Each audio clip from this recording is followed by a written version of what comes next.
Almost everyone knows someone who's experienced cancer, but have you ever learned about how it's caused and how the treatments work on the cellular level? Well, let me show you. Let's start with genes. Genes are instruction manuals that tell your body how to grow, what kind of cell to become, and how to behave. Genes do this by ordering the cells to make special proteins that cause a certain activity, such as cell growth or repair.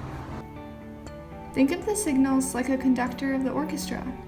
The instrumentalists start playing when the conductor tells them to, just like cells start to divide when they receive the signal. However, if anything goes wrong in the cell cycle, then the cell may become cancerous.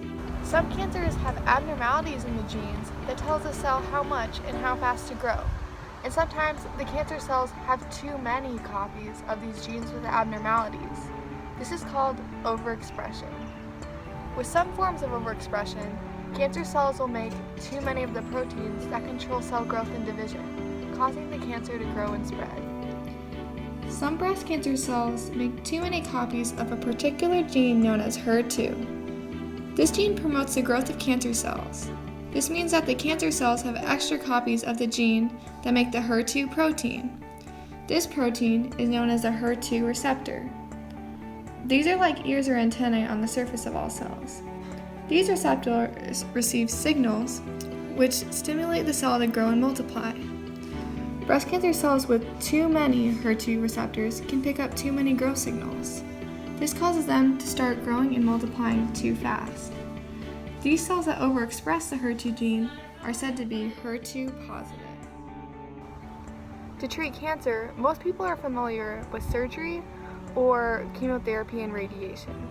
Today we're going to talk about another kind of treatment, which is called immune-targeted therapy.